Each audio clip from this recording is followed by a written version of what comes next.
교회력의 새해가 오늘부터 시작되는 거죠.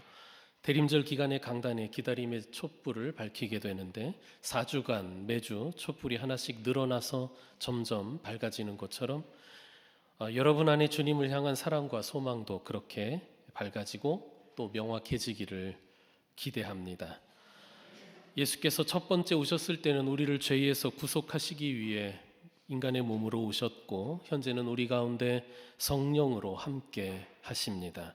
그리고 장차 주님께서 다시 오실 때에는 심판의 주로 오실 겁니다. 그리스도의 강림을 소망하고 기다리는 성도 여러분에게 주의 은혜와 사랑이 충만하시기를 축원합니다.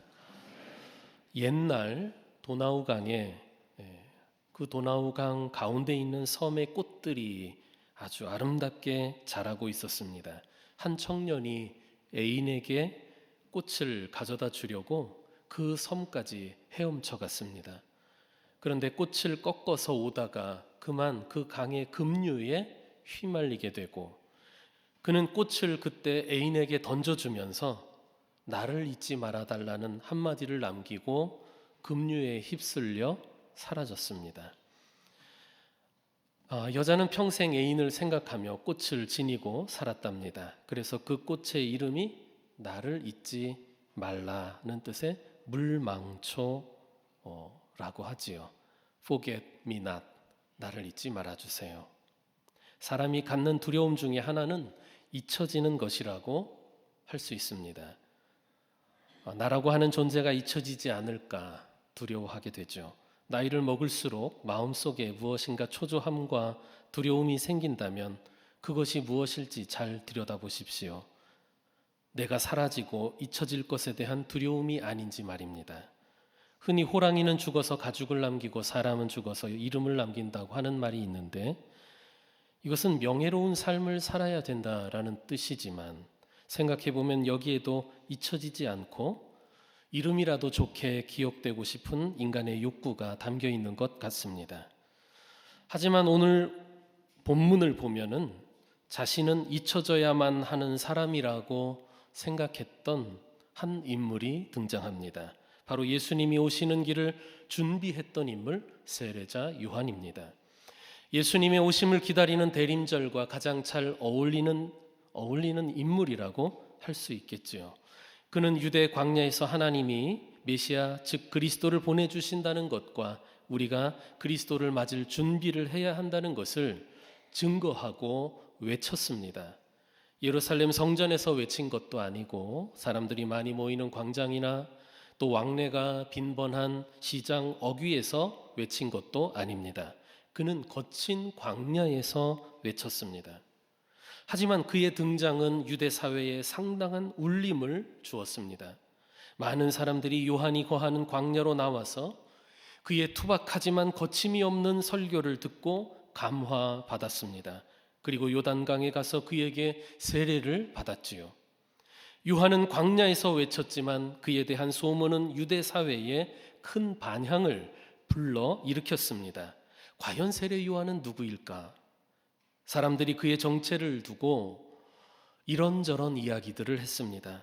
어떤 이들은 그가 그리스도일 것이라고 이야기했고 어떤 이들은 그가 그리스도는 아니지만 그리스도가 오기 전에 보내질 것으로 예언되었던 엘리야일 것이라고도 이야기했습니다.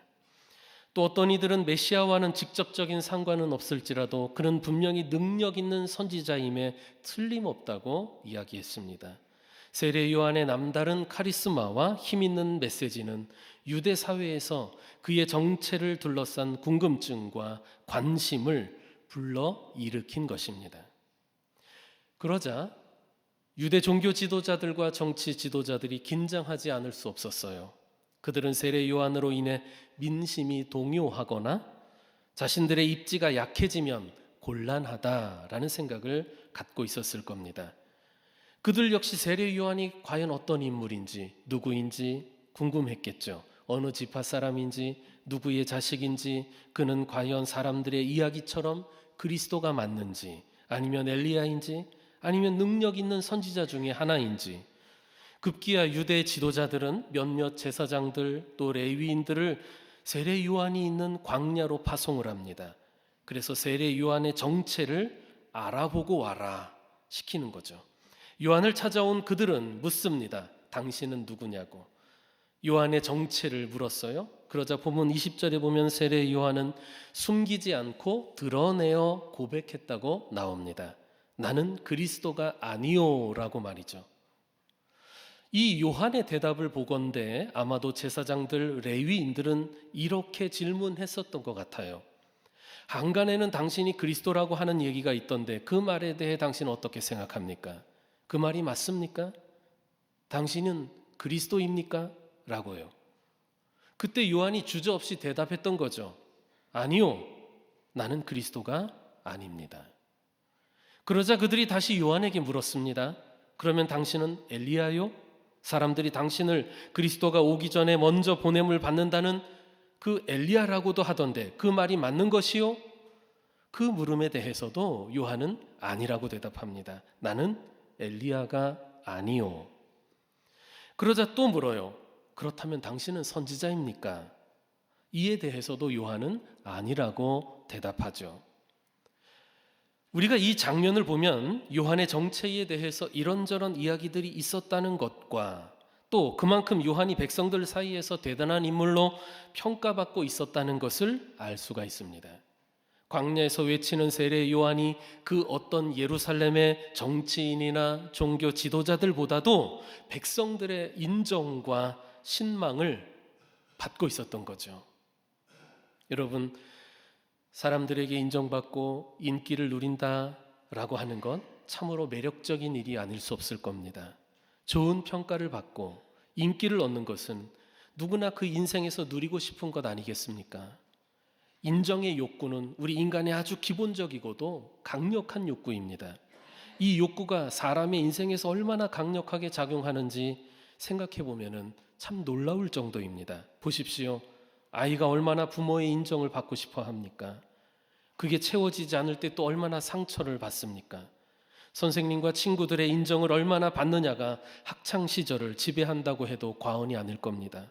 자기를 사랑해 줄 배우자를 만나고 싶어 하는 것도 그런 이치 아니겠습니까? 자기를 무조건 인정해 줄 수 있는 사람을 원하게 되고 그게 어긋날 때 낙심하고 좌절하게 되잖아요. 흔히 사람이 출세했다, 성공했다라고 하는 것이 무엇을 의미합니까? 일반적으로 그것은 사람들의 인정을 받게 되었다는 것을 뜻할 것입니다. 사람이 노년이 되어도 나이를 많이 먹고 노년이 되어도 인정의 욕구는 결코 사라지지 않습니다. 인정받지 못한다고 느껴질 때 외롭고 화가 나죠. 사람들의 평판에 더 민감해지는 경향이 있어서 작은 말에도 상처받고 서글퍼집니다. 인정받고 싶은 욕구는 태어나면서 또 죽기까지 우리의 전 인생에서 끊임없이 작용하는 아주 강력한 힘이에요. 그리고 그것이 삶의 원동력이 되기도 하지요. 믿는 성도들 역시 거기에서 예외가 아니라는 것은 우리 자신의 경우만 조금만 들여다봐도 부인할 수 없을 것입니다. 하지만 우리가 하나님의 은총 안에 거할 줄 알게 되면서 우리 성도들은 깨닫게 되는 거죠. 아, 사람들의 인정, 또 세상에서의 인기, 그것들을 구하는 삶이라고 하는 것이 참 피곤하고 허무하고 헛되다는 것을 알아가게 되는 것입니다. 그러면서 우리 마음속에 하나님께 인정받는 인생이 되고 싶은 마음이 커지게 됩니다. 가치 있는 인생이란 무엇일까? 나를 창조하시고 또 나를 구원하신 하나님께 인정받는 것이야말로 우리 인생이 정말로 바라는 것이 아닐까 깨닫기 시작합니다. 그래서 그리스도의 선한 종들은 사람들의 인정이나 인기에 집착하거나 현혹되지 않고 꿋꿋하게 하나님이 인정하시는 길을 가는 사람이어야 합니다. 바로 그 모습을 오늘 세례 요한이 보여주고 있는 거예요. 사람은 남들이 자기를 좀 더 훌륭하게 평가해 주기를 바라고 그래서 은근히 혹은 노골적으로 자기를 높이고 싶어 하죠.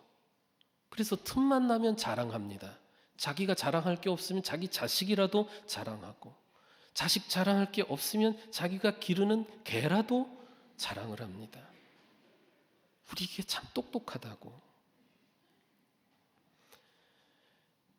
그렇게 자기를 높이고 싶어 하는 마음이 있어요. 그러다 보면은 자신이 받을 칭송이나 대접이 아닌데도 그것이 마치 자기 것인 양 행세할 때도 있고, 혹은 자기에게 실제로 그럴 만한 자격이 있는 줄 착각하기도 하는 거예요. 그래서 우리가 살면서 아닌 것을 아니라고 할 수 있는 것이 오히려 훌륭한 신앙이자 용기라고 할 수 있을 겁니다. 세례 요한이 그걸 우리에게 보여주죠. 나는 아닙니다 라고 분명하게 말하는 겁니다. 사람들이 자기에게 붙여주려고 하는 위대한 칭송이나 그럴듯한 호칭은 자기의 것이 아니라고 분명하게 밝히는 겁니다. 바로 그와 같은 그의 모습은 우리 그리스도인들이 어떤 자세로 하나님을 섬기고 또 이 세상을 살아가야 하는지를 보여주는 거죠. 여러분, 우리가 사는 이 세상의 풍조는 어떠합니까? 자기의 영광을 위해 자기를 과시하고 자기를 자랑하고 심지어는 거짓말로 자기를 과장하는 것을 이상하게 여기지 않는 풍조입니다. 오히려 그렇게 하지 못하면 바보 같다고 하고 어리석다고 하는 분위기 아닙니까? 이런 세상의 풍조를 따르지 않는 그리스도인들이 주님의 영광을 가로채지 않고 주님의 영광을 위해 일하면서도 나는 아닙니다 라고 하는 자기 부정의 자세를 지킬 수 있을 때, 그것이 참 훌륭한 인생이 아닐까 생각됩니다. 세례 요한은 그 세간의 칭송에 대해서, 그에게 붙여주고자 하는 멋진 호칭에 대해서 나는 아닙니다 라고 단호하게 부정했습니다. 그게 사실도 아니거니와 그런 평판이 그에게 중요한 것도 아니었기 때문일 것입니다. 세례 요한은 사람들의 인정과 인기에 걸려 넘어지거나 혹은 스스로 자신을 속이는 그런 사람이 아니었던 거죠. 세례 요한이 자기 정체를 묻는 세간의 소문에 대해 계속 부정하자, 나는 아닙니다, 나는 아닙니다 부정하자, 그런 질문을 던졌던 제사장들과 레위인들이 묻게 됩니다. 그럼 당신 도대체 누구란 말이오? 그들은 요한이 누구인지 알아오라고 자기들을 보낸 예루살렘의 고위 지도자들에게 무언가 대답할 말을 가지고 가야 했을 거예요. 그러면 당신은 도대체 누구란 말입니까? 이에 대해 세례 요한이 뭐라고 답하죠? 나는 광야에서 외치는 자의 소리입니다. 주님이 오시는 길을 곧게 하라고 외치는 소리란 말입니다. 이사야서를 인용하여 요한은 자기를 광야에서 외치는 자의 소리라고 규정합니다. 광야에서 외치는 자도 아니고 외치는 자의 소리라고 하는 거예요. 소리를 내는 사람도 아니고 그저 소리라는 거죠. 이 부분의 헬라어 원문을 찾아보았습니다. 궁금해서요. 에고 폰에 보온토스. 직역하면 이런 거예요. 나는 소리입니다. 외치는. 에고폰에 나는 소리입니다. 세례 요한은 자기의 정체를 광야에서 외치는 소리라고 이야기합니다. 여러분, 소리는 일시적인 거죠. 사람의 소리를 생각해 보세요. 발성기관의 떨림으로 시작되어서 공기의 파장을 일으키고 사람들의 고막을 진동시켜서 전달되고는 금방 사라지고 맙니다. 소리는 잠시 있다 사라지는 존재인 거예요. 눈에 보이는 존재도 아니죠. 몸통이 있지도 않고 살아 숨을 쉬지도 않습니다. 어떤 실체적인 존재이기보다는 일시적으로 존재하는 수단적, 도구적 존재에 불과한 겁니다. 세례 요한은 자신이 그리스도도 아니고 엘리야도 아니고 선지자도 아니라면서 결국에는 광야에서 외치는 사람도 아닌 그저 소리일 뿐이라고 이야기합니다.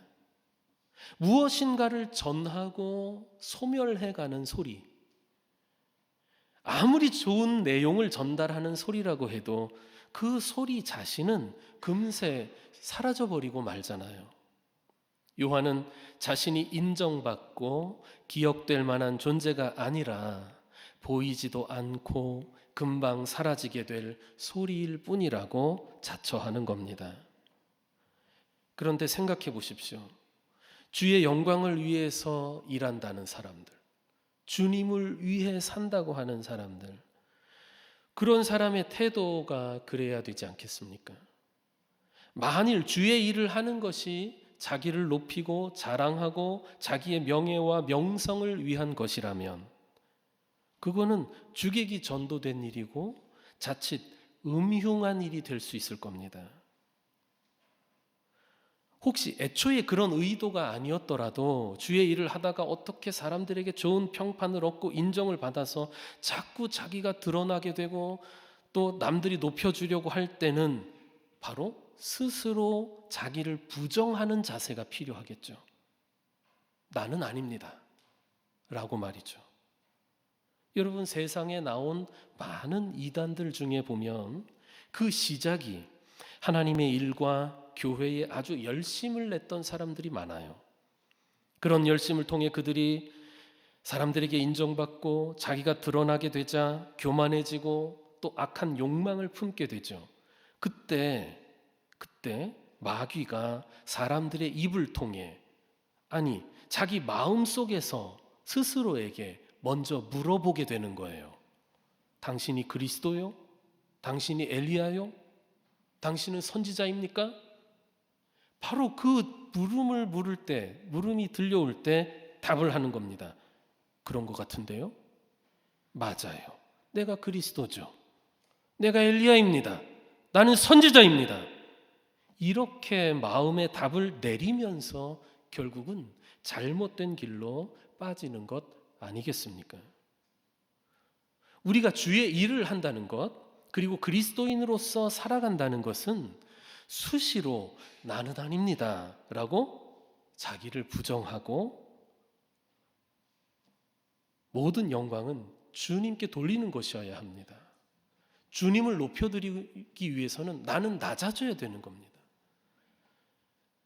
내가 높아져서 주님을 높여드리겠다라고 하는 것은 음흉한 짓일 수 있습니다.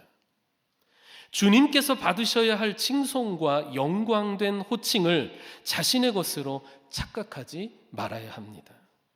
그것을 가로채려고 해서는 안 됩니다. 나는 그저 주님의 영광을 위해 일하고 주님을 증거하고 사라지는 소리일 뿐이라는 자세가 필요합니다. 그런데 여러분 생각해 보십시오. 참 중요한 정보와 의미를 담을 수 있는 것이 또한 소리입니다. 소리라고 하는 물리 현상 자체는 금방 사라져 버리지만 그 소리가 담지하고 있는 정보, 의미, 그것은 천금보다 소중할 수 있어요. 귀할 수 있습니다. 그 소리 자체보다 귀할 수 있습니다. 생각해 보십시오. 불이 났는데, 화재가 났는데 사이렌 소리가 울려요. 그 소리로 사람의 생명을 구할 수 있습니다. 피하십시오. 큰일 났습니다. 그 소리 자체는 곧 사라져 버립니다. 하지만 그것이 담고 있는 정보, 의미는 사람을 살릴 수도 있어요. 반대로 소리가 담고 있는 그 정보의 내용이 전혀 무가치하거나 오히려 독이 되는 그런 경우도 많겠죠. 악한 말, 거짓말, 헛된 소리, 죄로 유혹하는 소리들, 그런 것들은 무익하거나 독이 될 수 있을 겁니다. 저도 어렸을 적에 흑백 TV를 통해서 주말의 명화, 명화극장 등을 보던 그래서 영화를 많이 보던 그런 세대입니다. 제가 어렸을 때 좋아했던 배우 중에 하나가 스티브 맥퀸이라고 하는 배우예요. 혹시 여러분 아시나요? 몰라도 어쩔 수 없어요. 잘생기진 않았습니다. 근데 왠지 정감이 가더라고요. 그래서 제가 스티브 맥퀸을 굉장히 좋아했는데 그가 나왔던 영화 중에 대탈주라고 하는 영화가 있어요. 여러분 중에도 아마 보신 분 있을 거예요. 2차 세계대전 때 독일군에게 포로로 잡힌 연합군 병사들이 그 수용소를 탈출하는 과정을 그린 그런 영화인데요. 개인적으로 저는 이 영화에서, 이 오래된 영화라서 두 가지 장면이 아주 인상 깊게 기억이 됩니다. 하나는 이 스티브 맥퀸이 사고를 자꾸 칩니다. 아주 개성이 강해서 사고를 쳐서 독방에 갇히잖아요. 독방에 딱 들어오면 벽에 딱 기대고 앉아서 그 수용소에서 그게 가능했는지는 모르겠지만 야구 글러브로 공을 탕탕 튀기면서 합니다. 그래서 탈출을 시도하다가 잡혀서 독방에 갇혀도요, 다시 아무렇지도 않은 듯 야구공을 튀기는 그 여유 있는 모습이 참 멋있더라고요. 또 한 가지 장면은 이런 거예요. 수용소 탈출에 성공했어요.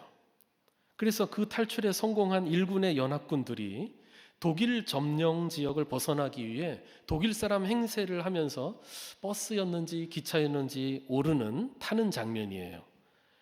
근데 마지막 그 차량에 오르기 전에 독일군의 검열을 이제 통과해야 되는데요. 다행히 다들 무사히 통과했어요. 얼마나 기뻤겠어요.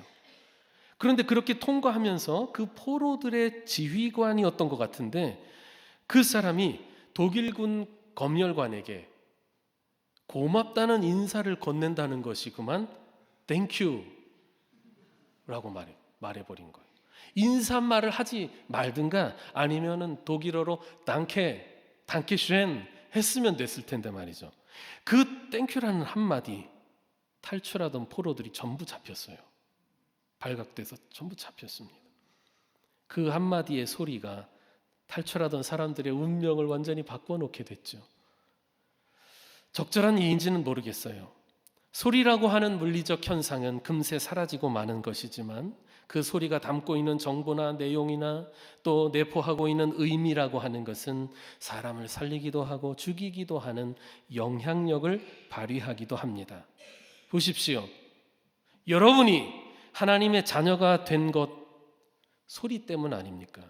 바로 복된 소리, 복음을 듣고 예수님을 구주로 믿고 영접했기 때문 아닙니까? 그때 여러분에게 들려졌던 그 물리적 소리 자체는 이미 잊혀졌고 별것 아니고 지나갔지만 그 소리가 담고 있던 내용, 그 복음의 내용, 그 정보, 여러분의 영혼을 살리는 얼마나 귀중한 것이었습니까? 세례 요한이 자신을 광야에서 외치는 소리라고 말했던 것은 마치 사람들에게 이렇게 답을 하는 것과 같습니다. 이보시오. 내가 누구인지를 관심 갖지 말고 나를 통해 전해지는 뜻에 관심을 가져주십시오.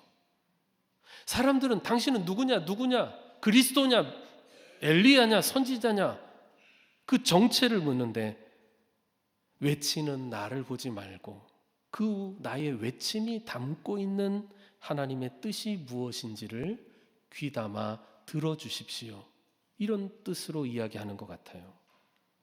사람들은 광야에서 외치는 요한을 보면서 야, 저 사람 아주 훌륭해. 저 사람이 메시아인가 봐. 아니 엘리야야. 굉장히 카리스마 있고 멋있지 않아?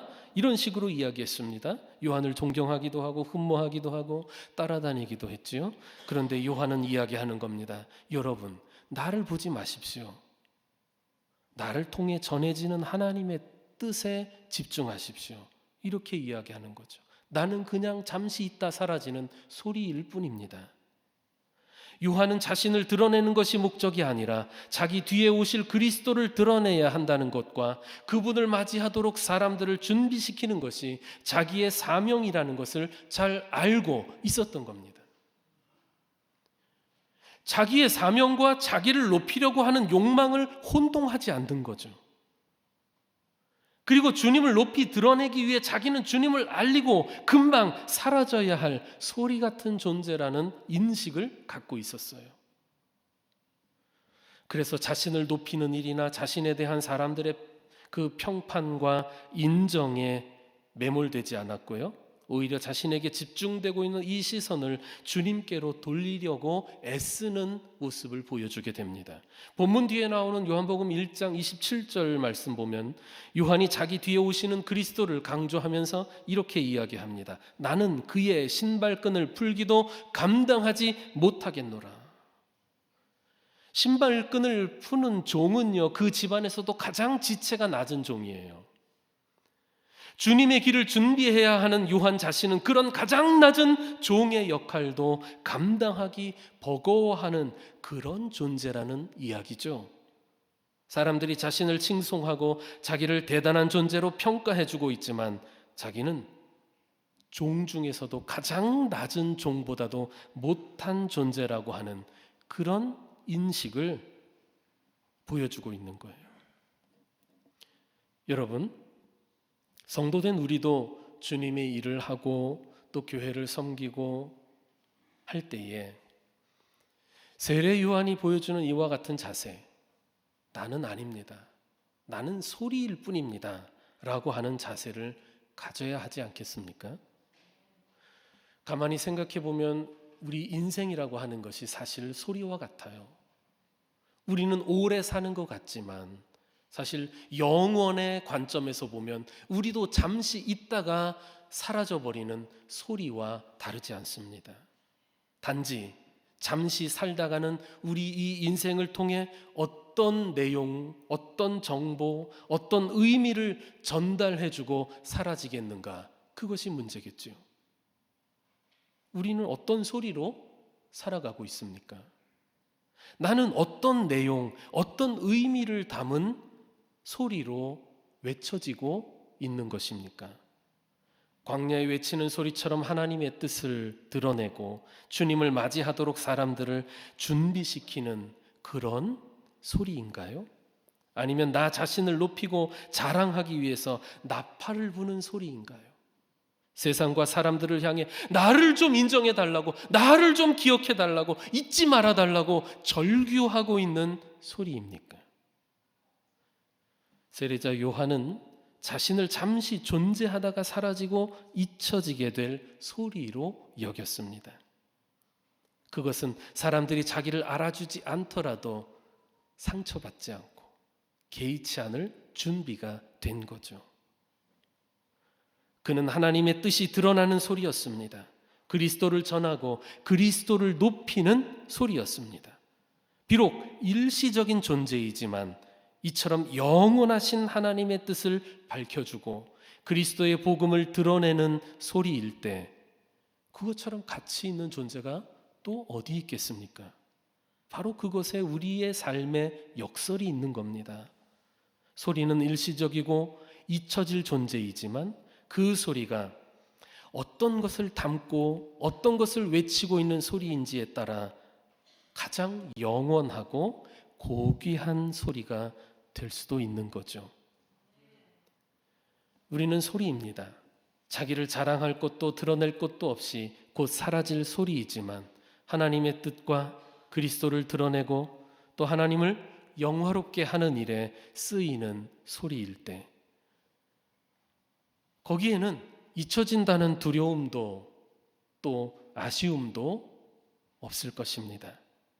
성도 여러분, 대림절 첫 주간, 이 한 주간은 나는 무엇을 드러내고 내 인생은 무엇을 전달하고 있는 소리인지, 그리고 나는 어떤 소리가 되고 싶은지 깊이 생각해보는 한 주간이 되었으면 좋겠습니다.